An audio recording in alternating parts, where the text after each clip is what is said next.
Hi,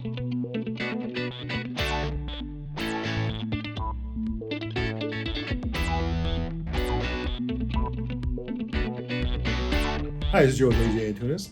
We're going to be discussing the VCT 2000, flashes high, burning buns, or flashing high, not toasting.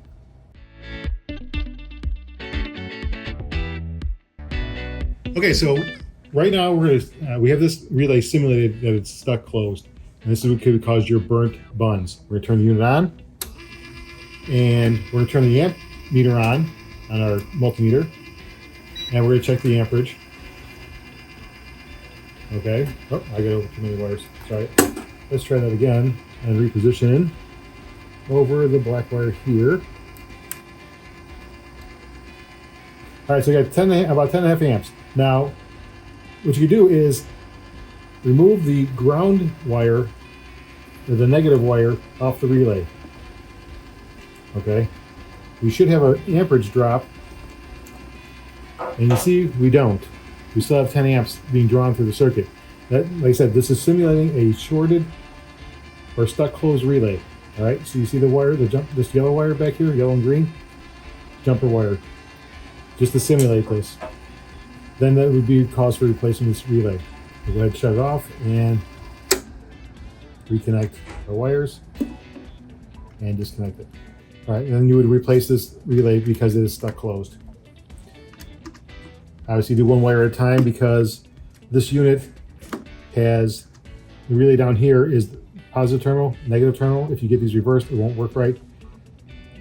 The wires are set for a certain distance, so you want to make sure you keep in the right position.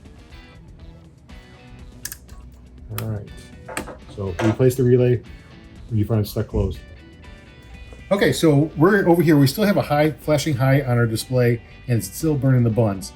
Well, we could have a problem with either the thermocouple for the platen and the auxiliary being reversed. All right, and if you look on the board, it's going to say platen right next to the connector up here, and then it's going to say auxiliary or J2.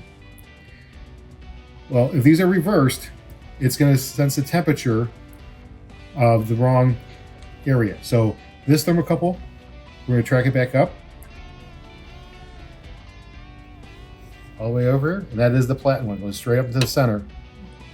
So we're going to check that to make sure it's in the right place, and we're also going to measure it to see if it's got a proper resistance value. So we're coming back down here.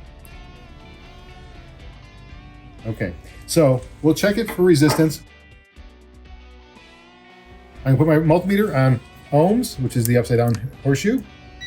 Okay, I'm going to clip it up here just so you guys can see. All right, so on the thermocouple, all right, so our yellow wires are positive wire and our red wires are negative. Don't ask me why the thermocouple companies did it that way, but they did. We're going to look for the backside here. Okay, so you have this groove here, like these little windows cutouts, and we'll put our test leads there to test it, and we'll check for resistance. Note to you guys that have really fat leads, you're not going to get in there. All right. Okay, so that one's got a very low resistance. We might actually have a problem with this thermocouple because it's shorted across. You should see between 2 and 10 ohms.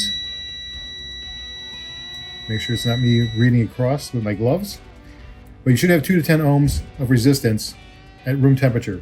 Anything above room temperature, say about 100 degrees, you'll see roughly 1 ohm for every 10 degrees. So depending on what state you get it, and that's, you can just use that. So if you're at 550 degrees, you'll see roughly 55 ohms.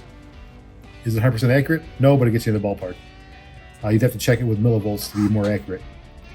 Okay, so we know this is the correct one going to the platen, but if it was reversed, you'll be reading the thermocouple wire here going to your auxiliary heaters. Okay? These only get to 400 degrees as the maximum temperature. So if it's reading 400 degrees, it's going to send that signal down to the board.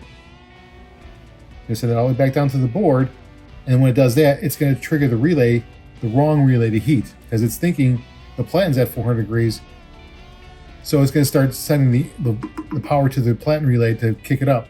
So that's why you have to make sure these are in the right position. All right, so we do have these in the right position, and we're going to plug these back in. If you found that faulty, obviously replace your thermocouple at this point.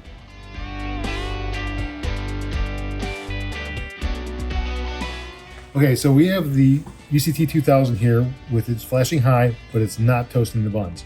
What we could have is, one could be really simple. It could be a disconnected thermocouple, or it might be a thermocouple that is open. So when you check these for resistance, put your meter on resistance.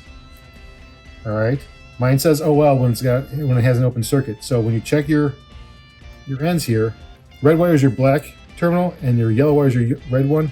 You'll test it here and here, and if you get an OL reading, that is showing you that the thermocouple is open. You get an OL reading. This thermocouple is open. So we would have to replace that thermocouple. And once again, if it's disconnected or dislodged, then you would obviously just reinstall it. Sometimes they go in the units back here and they bump a wire and don't realize it. But that is for flashes high and not toasting the buns.